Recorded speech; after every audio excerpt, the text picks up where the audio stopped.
Greetings, wonderful audience. Amarjit here from Amar PTE classes. I hope you all are doing well. Do subscribe to my channel if you have not subscribed yet, and share these videos with your friends also. And if you need any kind of additional help like online classes and offline classes, then you can contact me. My number is given in the description box. In today's video, I am going to discuss reorder paragraphs because reorder paragraph is the crucial task for some students. So if you want to achieve 60 and 60 plus, 70 plus, 80 plus, then you need to do the reorder paragraphs in the final exam. So if you want to appear in the final exam of PTE, then make sure you do all the important task of PTE. So if you want to achieve 60 plus, 70 plus, then reorder paragraph is the most important task of the reading section. Because reading section में हमारे पास 5 tasks हैं, but the reading and writing filling the blanks, after that reading filling the blanks, and after that reorder paragraphs. So reorder paragraph will contribute only in the reading section because ये किसी और section में contribute नहीं करता है, and it will contribute 6 points to the reading section. So it depends on the question कि आपको questions कितने आते हैं, but you will get only 2 to 3 questions in the final PT exam. So we will do a question test of reorder paragraphs. उस question test में 5 questions होंगे. So during that question test I will share some important tips and strategies to improve reorder paragraphs. Because reorder paragraphs में student के पास जो confusion होता है, then they try to sequence all the points. Means if there are 4 points, there are 4 sentences given in a paragraph, then they try to reorder all the points. So I will suggest you कि without the wastage of time, only try to make 1 to 2 pairs, because there is no negative marking in reorder paragraph. So if you will make 1 pair correct, then you will get 1 point, and if you are making 2 pairs correct, then you will get 2 points. So don't try to correct all the sentences. So make sure कि you can correct once, you can make 1 pair or 2 pairs. But if you want to achieve 80 plus, then make sure कि आपके जो सारे pairing है वो आप उसको correct बना रहे हो. So let's start without wasting of time. So this is the 5th B question test of AP Uni. So here there is 5 questions. So this is the first question. So सबसे पहले क्या होता है कि आपको अंडरस्टैंडिंग ऑफ कॉन्टेक्स्ट होना बहुत ज़रूरी है, और आपने गेस भी करना है कि कौन सा सेंटेंस आपका फर्स्ट सेंटेंस नहीं हो सकता. Because you can try to find out the independent sentence. So ऐसा कहीं पे भी रूल नहीं है कि जहाँ पे कोई प्लूरल आ रहा है वहाँ पे हमारा इंडिपेंडेंट सेंटेंस नहीं हो सकता, बिकॉज सम टाइम प्लूरल होता है बट वही हमारा फर्स्ट सेंटेंस होता है. So make a sequence, make a strategy, so that you can get 1 or 2 or 3 points so for one particular question. So here we have 4 sentences. So हमने उसको arrange करना है. So यहाँ पे उसने बोला है they also show different responses to speech. So different responses to speech की वो बात कर रहा है यहाँ पे. सो यहाँ पे दे का मतलब है कि जो ये दे है वो हमारा कहीं और हो सकता है. सो उसके बाद उसने बोला the research team said these findings supported other studies that suggest animal may share some human skills. So these finding, अब ये दीज फाइंडिंग्स भी कहीं ना कहीं पे हैं. यहाँ पे दे बोला है तो दे कहीं और हो सकता है. So you need to identify the sentence. और यहाँ पे उसने बोला है कि दीज फाइंडिंग्स, तो ये फाइंडिंग्स भी कहीं और किसी सेंटेंस में हो सकती हैं. अब नेक्स्ट उसने बोला है researchers reveal the brain of our canine companions can tell the difference between speech and non-speech when listening to human voices. तो ये किसी रिसर्च में रिवील हुआ है कि जो हमारे brains of our canine companions हैं वो डिफरेंशिएट कर सकते हैं अगर हम बोल रहे हैं, अगर हम नहीं बोल रहे हैं, जब हम किसी ह्यूमन वॉइस को सुनते हैं. और लास्ट सेंटेंस में उसने बोला है कि dogs may appear to have selective hearing when it comes to command. जब डॉग्स किसी कमांड को समझते हैं तो उनकी जो हियरिंग होती है वो सेलेक्टिव होती है. But research suggest they are paying attention to human chit chat. Chit chat means अगर ह्यूमंस कोई बात कर रहे हैं then they will pay attention. कौन अटेंशन पे कर रहा है यहाँ पे? डॉग्स अटेंशन पे कर रहे हैं. तो यहाँ पे बच्चों को कन्फ्यूज़न है कि रिसर्चर्स पहले आएगा या डॉग्स पहले आएगा. सो मोस्टली स्टूडेंट्स रिसर्चर्स को पहले लगा देते हैं क्योंकि दीज फाइंडिंग वो ईजिली फाइंड आउट कर लेते हैं कि ये फाइंडिंग्स कहीं और पड़ी हुई हैं. बट आपने कैसे सेलेक्ट करना है कि ये वाला फर्स्ट सेंटेंस होगा या ये वाला फर्स्ट सेंटेंस होगा. सो अगर आप इसको ध्यान से पढ़ोगे तो इसमें लिखा हुआ है dogs may appear to have selective hearing. उनकी जो हियरिंग है डॉग्स की वो सेलेक्टिव है when it comes to command, जब ये कमांड्स के ऊपर आती है. But research suggest they are paying attention to human chit chat. So यहाँ पे उसने बात करी है रिसर्च सजेस्ट, कोई रिसर्च की बात कर रहा है. अब यहाँ पे उसने बोला कि रिसर्चर्स रिवील्ड. सो ये रिसर्च ने सजेस्ट करा है और यहाँ पे इस रिसर्च ने इस चीज़ को रिवील करा है. तो उससे ज़्यादा आपको पढ़ने की ज़रूरत नहीं है. तो उसने अपनी रिसर्च में रिवील क्या करा है? Can tell the difference between speech and non speech when listening to human voices. So this is the first sentence and this is the second sentence. Mean first correct sequence is 4 and 3. So if you are making 4 and 3 correct then you will get 1 point. अब उसके बाद अगर आपने इसको ठीक करना है, अब उसने बोला कि रिसर्च ने क्या रिवील करा है कि जो हमारे ब्रेन्स हैं मतलब वो इस चीज़ को डिफ्रेंशिएट कर सकते हैं when listening to human voices. They also show different responses to speech in an unfamiliar language. Now यहाँ पे वो वॉइस की बात कर रहा है, voice is also a language, और यहाँ पे भी वो लैंग्वेज की बात कर रहा है. बट यहाँ पे वो क्या कह रहा है? Unfamiliar language. They also means dogs also. So यहाँ पे क्या कह रहा है कि वो स्पीच और ह्यूमन वॉइस को रिकॉग्नाइज कर रहा है बट अगर वो उसके जो नोन है उसकी स्पीच नहीं है तो वो अनफैमिलियर को भी रिस्पॉन्ड कर सकता है. So different responses to speech in an unfamiliar language. So next is The research team said these findings. So ये उसने findings निकाली हैं. This is the first finding and this is the second finding. Supported other studies that suggest animal may share some human skills. So don't get confused. This is the first sentence क्योंकि यहाँ पे research की बात हुई है. तो ये research कौन सी थी? ये वाली रिसर्च थी. तो उसमें उन्होंने एक पॉइंट ये कंसिडर करा है, second point is this and last one is this. These are the findings because this is the first finding, this is the second. So according to my point 4, 3, 1, 2. So we will check the answer letter so you can check your answer as well. So next, this is the second question. The soil that sits right under our feet could be at front lines of climate change as it has a huge potential to act as a carbon sink. Means जो हमारे पास soil की बात कर रहा है, in soil right sits right under our feet. So वो एक carbon sink की तरह एक्ट कर सकती है. So carbon sink means it can absorb the carbon. Next है a carbon sink is a reservoir capable of accommodating and storing carbon for an indefinite period. So मेरे according इसमें उसने बात करा है कि act as a carbon sink. तो जैसे हम किसी चीज़ को डिफाइन करते हैं, so carbon sink is a reservoir. So इन दोनों का जो सीक्वेंस है वो सेम है, मीन्स फर्स्ट और टू को आपने चेंज नहीं करना है. So try to understand my point. यहाँ पे उसने सॉइल की बात करी है कि वो जो सॉइल है वो front line of climate change है and it can act as a carbon sink. So carbon sink होता क्या है? जो कैपेबल होता है अकोमुलेट करना, मीन्स स्टोर करके रखना, उसको इकट्ठे करते जाना as an indefinite period. So this sequence will remain same. अब उसने next क्या बोला है? Soil has the potential to remove an estimated 1.09 gigaton of carbon dioxide per year. But next उसने बोला in doing so it lowers the concentration of carbon dioxide from the atmosphere. So यहाँ पे उसने बोला है कि वो capable है store करने के लिए और ऐसा करने के लिए lower the concentration of carbon dioxide from the atmosphere. So in doing so, so soil has the potential.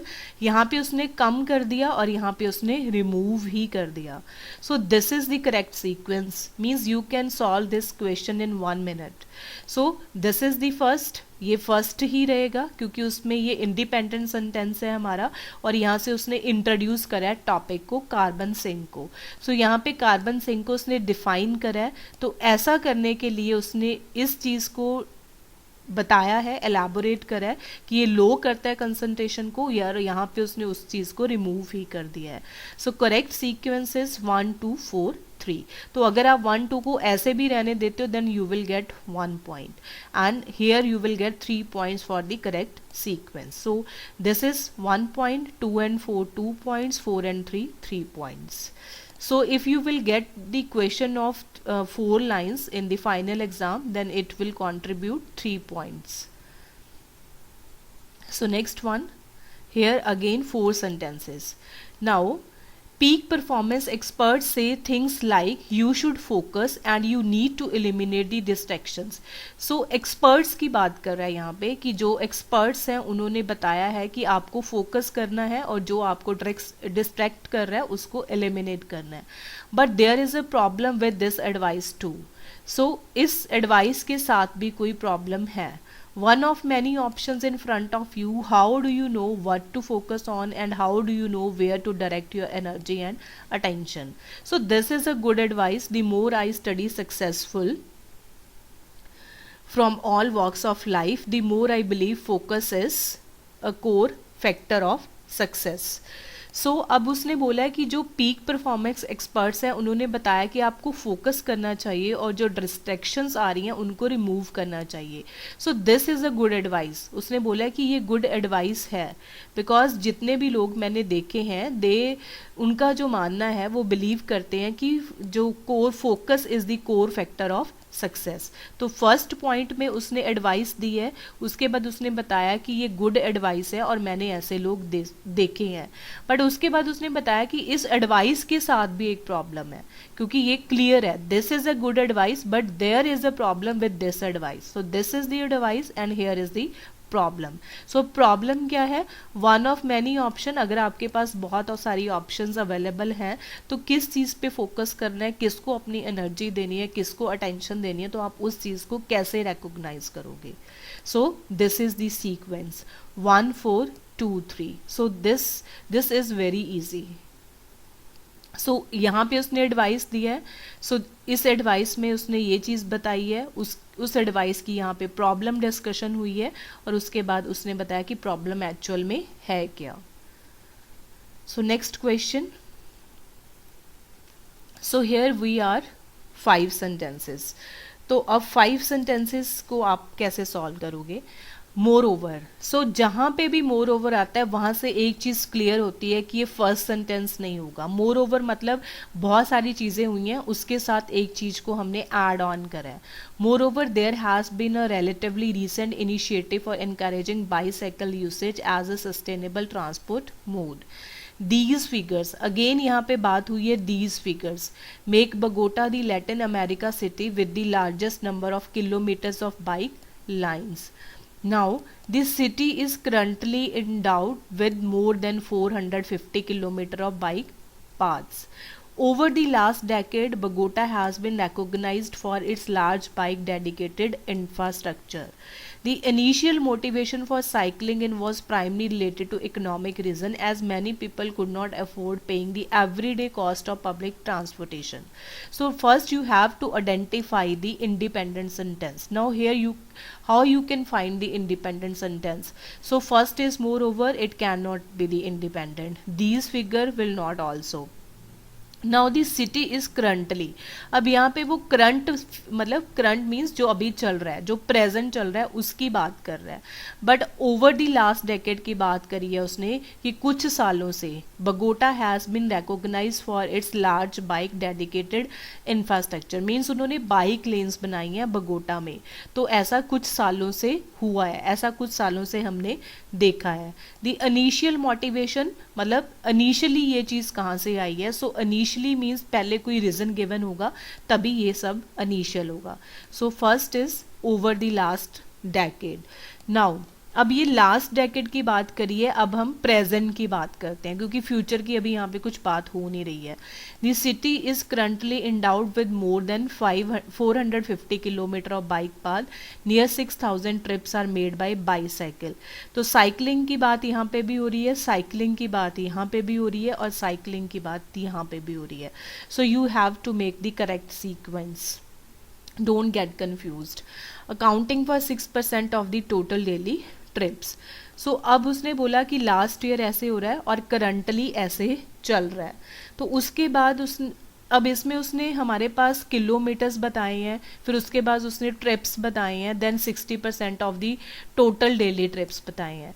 तो मीन्स यहाँ पे वो फिगर्स की डिस्कशन कर रहा है, क्योंकि 600 450 ये सारी फिगर्स हैं, तो यहाँ पे क्लियर है कि दीज फिगर्स, क्योंकि उसने फिगर्स की बात करी है। So I think this sequence is clear to you. If you are making this sequence correctly then you will get 2 points. अब मोर ओवर तो लास्ट में आएगा, बट यहाँ पे उसने क्या बोला है, द इनिशियल मोटिवेशन, क्योंकि साइकिलिंग की ही बात हुई है, तो वो आया कहाँ से है, इकोनॉमिक रीज़न से, क्योंकि ये तो फिगर्स बता दिए, तो यहाँ पे उसने इकोनॉमिक रीज़न बता दिए कि कुछ लोग जो हैं वो अफोर्ड नहीं कर सकते पब्लिक ट्रांसपोर्टेशन को। So this is fifth. Moreover, there has been a relatively recent initiative for encouraging bicycle as a sustainable transport. So correct sequence is 4, 3, 2, 5, 1.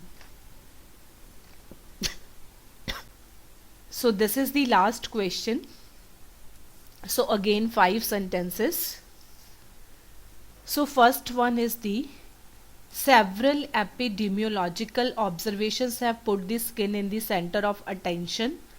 Altogether, sensitization why the skin likely plays an important role in the development of food allergy. So altogether means सारे points को इकट्ठा करके.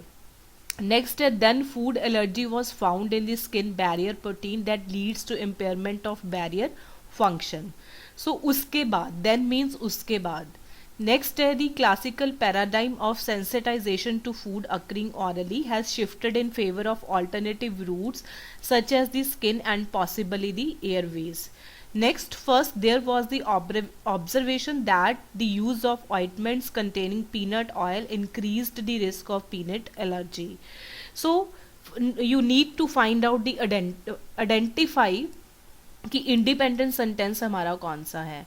Several epidemiological observation have put the skin in the centre of attention, it can be, all together नहीं होगा क्योंकि सारे points को इकट्ठा करके है। देन फूड एलर्जी मीन्स पहले कोई बात हुई है, उसके बाद कोई सेकेंड पॉइंट कंसिडर हुआ है। सो यहाँ पे उसने बोला है first.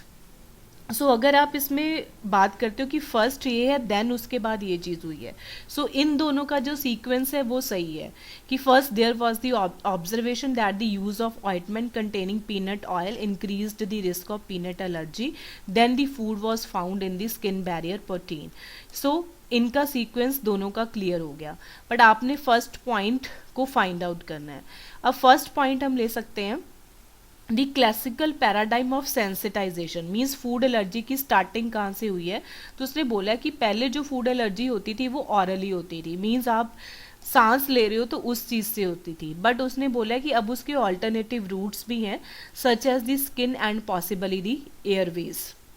So this can be the first, क्योंकि उसके बाद उसने बोला कि सेवरल एपिडेमियोलॉजिकल ऑब्जर्वेशन, जो स्किन हमारे स्किन डॉक्टर्स होते हैं, तो put the skin in the centre of attention, मतलब अब वो अटेंशन है, centre of attention. So this is the first and this is the second. Now first there was the observation कि पहले ऑब्जर्व ऐसा हुआ कि जो पीनट ऑयल है उनकी वजह से जो एलर्जी है वो बढ़ रही है, जिसको हम पीनट एलर्जी बोलते हैं। देन फूड एलर्जी, तो उसने फूड एलर्जी की बात करी कि was found in the skin barrier protein that leads to impairment of barrier function.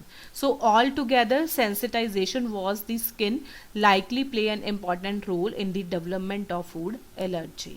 So this is the correct sequence because यहाँ पे उसने एलर्जी की टाइप्स बताई हैं, बट नाउ दी स्किन, जो स्किन एलर्जी है वो सेंटर ऑफ अटेंशन है। सो फर्स्ट ऑब्जर्वेशन ये हुई, उसके बाद जो सेकेंड ऑब्जर्वेशन हुई वो ये हुई, and last one G altogether. So let's check the result.